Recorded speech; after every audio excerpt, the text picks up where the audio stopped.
Good afternoon, everybody. Very excited to have this coffee with Tyler today. April 7th already? Easter is behind us and spring is in front of us. So we're going to film this live in front of the live studio audience, as I like to say. But no, thanks for taking some time today to meet with you. For those of you viewing at a later date, excited to share anything that comes up out of this meeting. Historically, for the last year or so, it was always just Tyler and a camera and whatever I thought might be important. So I always value these coffees with Tyler since there is no agenda. And so the agenda is what you put in front of it and in front of me. And of course, if you want me to share, I do have a few topics that of course I'll share with you. But at this time, I'll just kind of open it up to the live studio audience. What questions? What's going on at East Castle Place? Well, basically, I came primarily, but these are the same people that were there yesterday as far as the treasure chest was concerned. I wanted to put a plug into anybody who is looking for something to do that they could sit down and spend. We're only going to be, I'm not doing it anymore, but they will only be open on Mondays and Fridays for 2 hours each day, and we would like a little bit more help to come in. There's nothing to do. I mean, if they would allow me to do some of those things in the treasure chest, for heavens to Betsy, anybody in this building could do it. So I would implore anybody who wants to spend a couple of hours doing something constructive to go down to the treasure chest and help the people out there, placing things around. And if you're good, I had to stop doing it because I am now in a position where I can't tell the difference between $1 bill and a $5 bill. And I can't tell the difference between a dime and a penny. So I had to give up the monetary end of it. But Mike would not allow me, Mike and the gals would not allow me to give up the giving out the money that we collected. And so I'm still on that committee, and Maureen makes these things large enough for me to read. And it is so gratifying to sit down and watch those students. Last year, we gave out 10 $1,000 scholarships. I think that is phenomenal, and those kids were just absolutely grateful. You have no idea. And so for us to spend a couple of hours when we don't know what else to do, I'm just so sorry that I had to give that up. It was a joy doing it, and I would hope that some of the people listening to this would sit down and say, hey, I want something to do for a couple of hours. That's 4 hours a week. It'll give them something to do. Pete, you don't have to handle money anymore. What? They don't use money anymore. Oh, we don't use money anymore? It's a credit card. Only credit cards. Only the credit card? Well, Yeah. good, because I can't read a credit card either. Well, you don't have You don't to. have to. They have one They have- person that does the They have credit a cards. cashier there to do the credit cards. Well, I was always a cashier, so I would have had to learn. Well, I'm sure they can find us a different spot for you What? somewhere. No, I'm sure they can find a different spot for you if you still want to volunteer. they have cashiers already established, so all you would have to do is sit there and look pretty. Oh, I mean, then, my heavens to Betsy, what are you You waiting can have for? your own job back. Yeah. So if you weren't able to pick all of that up, if you're viewing, Dr. Pete Shelkin just wanted to notate that the treasure chest, that it's resident run, has volunteer opportunities. They're going to be open on Mondays and Fridays. And he mentioned about the cash handling or credit card handling. Sounds like we have that pretty well established, but we still would welcome anybody that would like to participate in sitting down in the treasure chest and helping and talking and just engaging. And then Dr. Shelkin just led right into the cause for the treasure chest.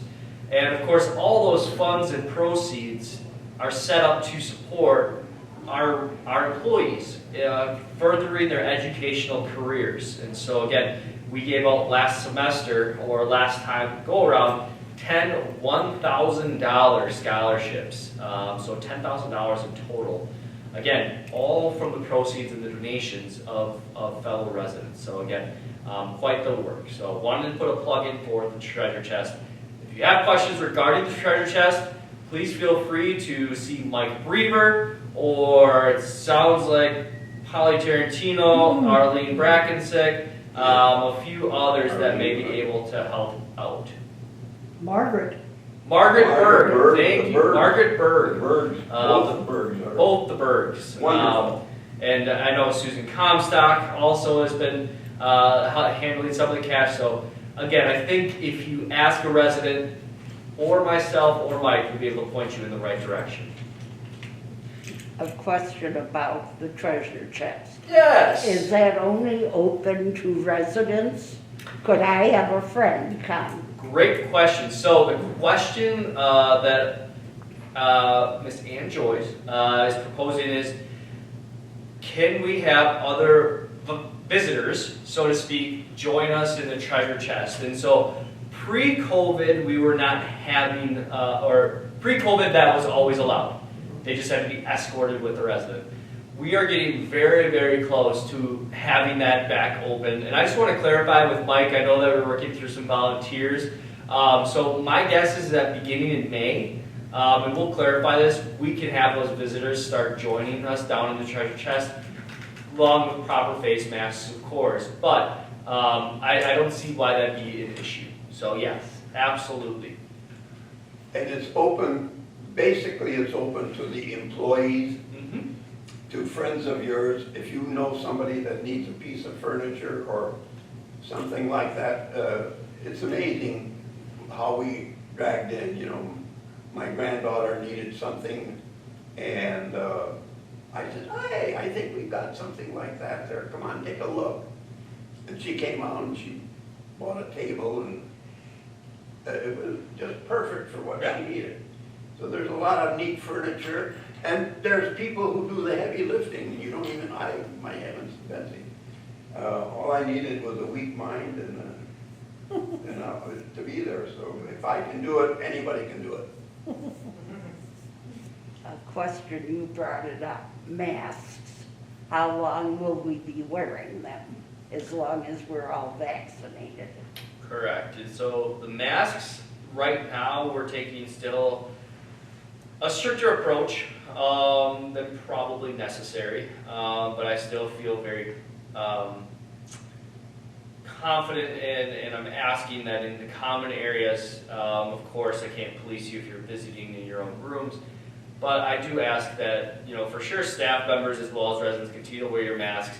I don't have a definitive time frame. I know the CDC has come out with different guidance, and for those that are vaccinated, don't need to wear masks. Again, just because we still have visitors and employees that are coming through the doors on a pretty consistent basis, I just don't want to take the extra cautionary approach. So the masks are here to stay at least through April, most likely through May at least, because I'm sure you've seen the news, and again, I don't want to say we're going to live in masks forever, because I truly don't believe that. You have done your part with the vaccines. It's more so just taking that approach.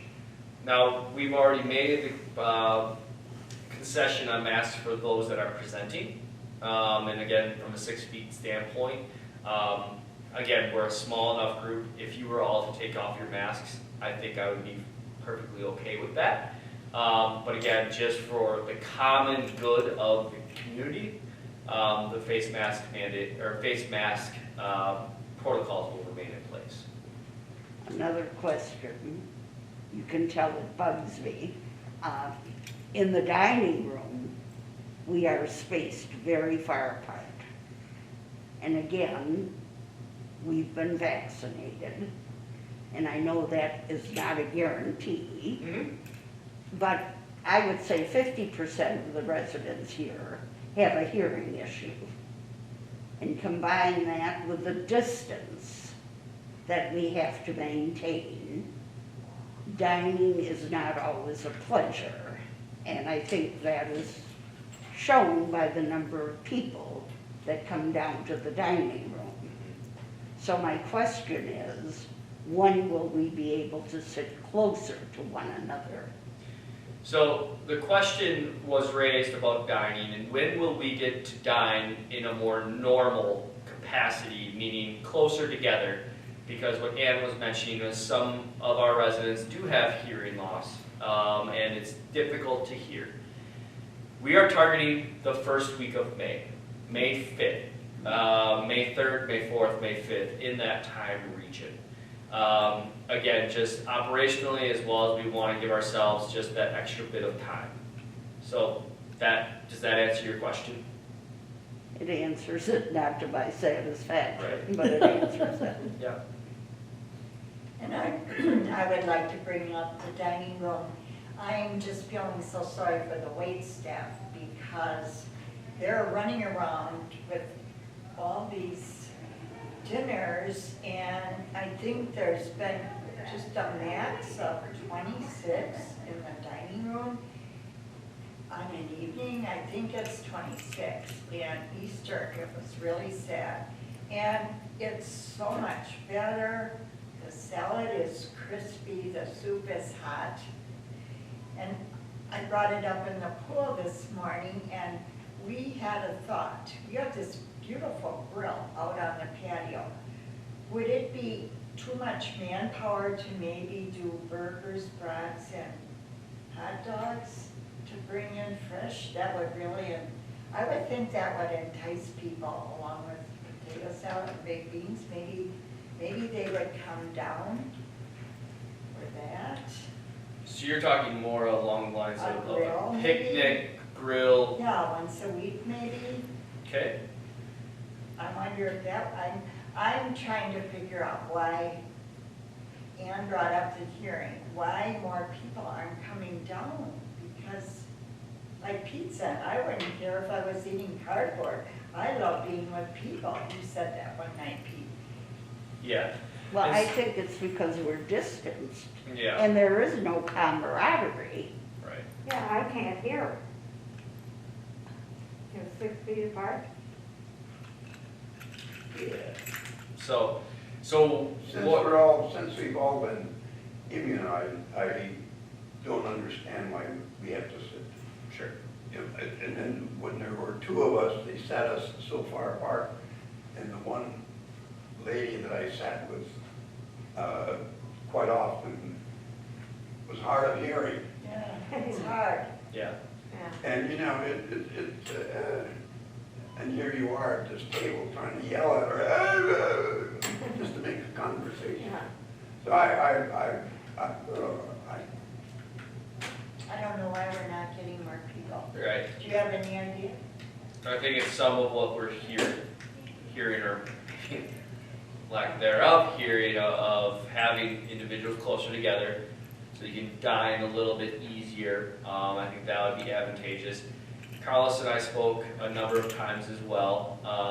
We think that people may be just getting comfortable in their apartments, dining. But yeah, we're kind of also wondering that too. Because again, I think the other piece that when we do go to a more normal dining is the delivery is going to go away.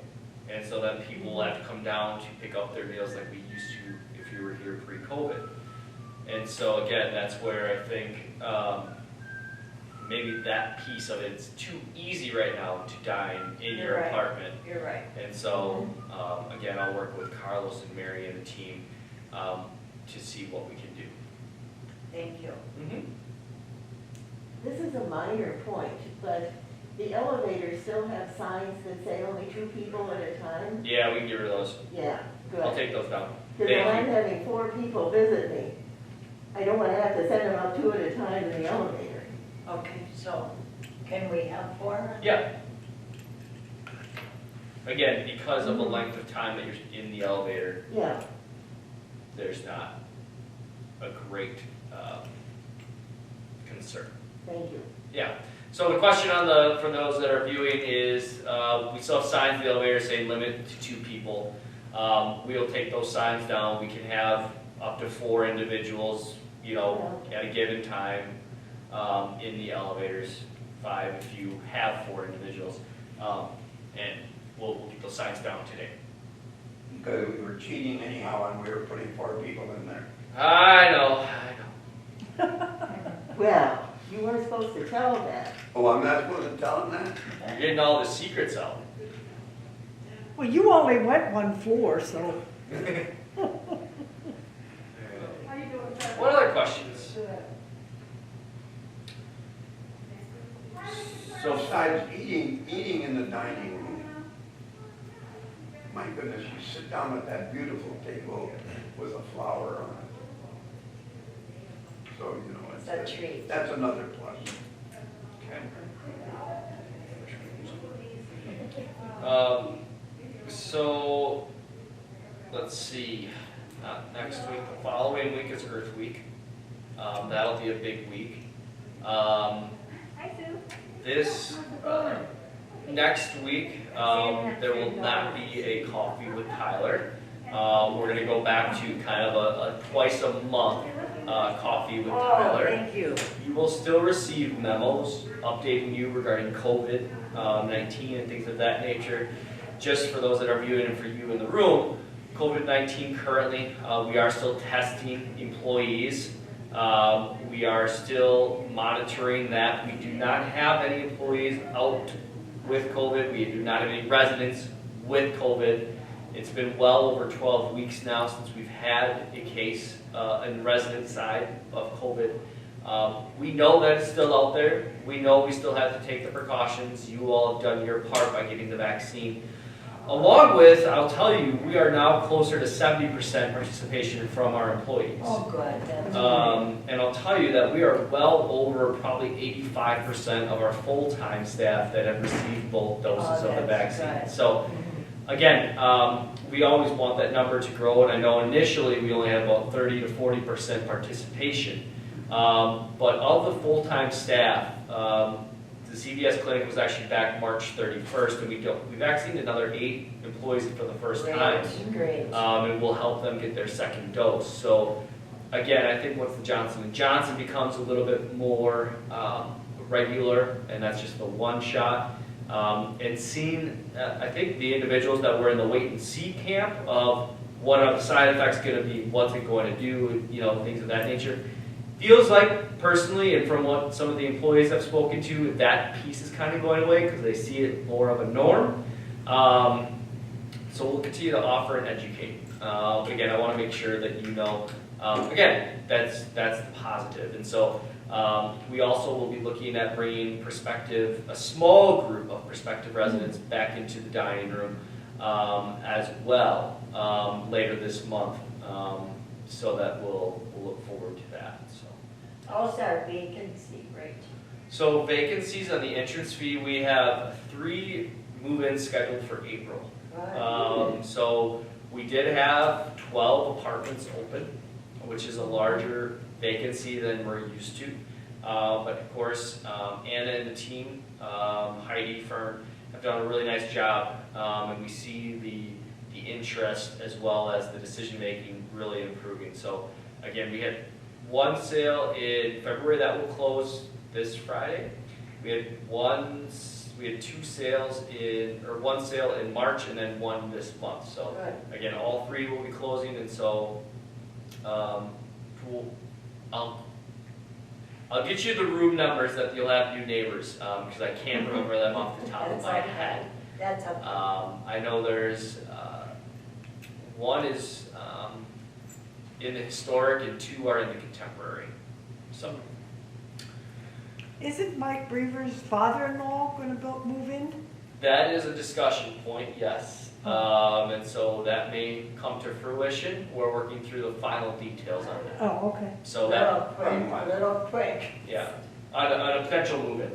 Cool. So, again, that'll be our 4th resident. Mm-hmm. So yeah. And then the other thing is obviously with the springtime and the beautiful weather. Hopefully you all had the opportunity to go outside. I think I mentioned last week, we are bringing landscaping services in-house this year. And so we're working with a program. We are contracting some of it out, but Dustin Moss, who's our painter, also is actually a landscaper by trade and painter, kind of grew into the painter role from his former. Started here as a painter, but knowing his experience and wanting that growth. So again, we're going to bring on a seasonal employee as well. So you won't see the orange trucks as much this year. We did buy the equipment to make sure the grass is growing properly and cut, and it'll just provide us better bandwidth. So I look forward to them working alongside the garden committee. I know that we're opening up a garden space as well, so excited about that. The tuck pointing project is going on in the historic building. As you see, it'll be here for about 3 to 6 months. They will. Tuck pointing, it's a pretty large investment that we're making, but long overdue and much needed. So Holton Brothers are the ones that are doing the work there, and so you see them on a continuous basis. And again, that's to waterproof and seal the building, as well as to make sure bricks don't fall out and mortars resealed and things of that nature. So I haven't heard too many complaints about noise or any interruptions. So I love their choice of music. their choice of music. So I think you mentioned this one other time. Opera. Opera. So hey, we'll take it. Yeah. Yeah, I think that's terrible because I sit off my back porch there and I overlook the gazebo. I sit there and sun myself, and that dang guy makes a lot of noise. Well, Dr. Shulkin, I'm sorry for the temporary Oh, noise. I'm not. It's nice to watch somebody else work. Good. I'm just glad I'm not up there doing that. Oh my God. Good heavens. So Arlene, did I hear you want to volunteer to go up there and help out? Is that what I No, I heard? think you I misunderstood. could do it. Yeah, no, that's a job you won't find me at as well. Ooh. If I could see, I could do it. Okay. All right. What other questions do you have? I just want to recognize if you participated in the celebration yesterday.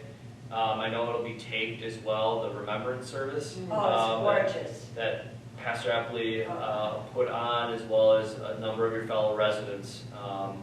Katie Phillips, I know, kind of led the charge there, but it was Beautiful. beautiful. So thank you to everybody for participating in that and joining in that. Oh my gosh, it was just beautiful. The other thing, if you have not been to Lindsay Hall, I know a number of you have been obviously in front of you, but you're sitting on some new chairs. If you have not noticed, these are brand new. They're new. Brand new. So I know they look very similar. They But- blend. They blend. They blend. The bottom is a wipeable surface, and the old chairs were coming apart if you lifted them, and they just needed complete overhaul. So again, we have about 120 brand new Lindsay Hall chairs. So the next time you're in Lindsay Hall, you'll see a new and feel a new chair. Just another brief update for you here, as well as on television. Laura Wegler will remain out for next week for sure, maybe a week also preceding that. If there's anything regarding community life services that you need, please let myself know. Scott, Cooper, Willie, and the team are all available for you. And Laura will be rejoining us here towards the end of the month. I think we should give Cooper some sort of recognition. He was running around this weekend with a hairnet on, delivering. He's up at the front desk at night after working all day. I said, Cooper, what would we do without you? Yeah. So Carolyn just mentioned Cooper Levine, who works in community life. He's also been picking up some additional shifts around the community. You often see him at the front desk. And he's also been helping out in the kitchen. So again, he's a man of many talents and does every job very, very well. So special kudos and recognition to Cooper Right. and for all he does for our community, from Carolyn, Right. as well as myself. Cooper, if you're watching, thank you. I agree. Anything else? So again, we'll go to kind of a bi-monthly, twice a month coffee with Tyler moving forward. Again, we'll continue to probably do it in Bradford Terrace Lounge. I have a couple follow-up notes here, and so again, please feel free to always stop by my office. I'm available to you, and thanks so much for joining me. Thanks for tuning in. Have a wonderful rest of your day, and I will sign off with this. Now, how do we turn this All right, off? take care, everybody.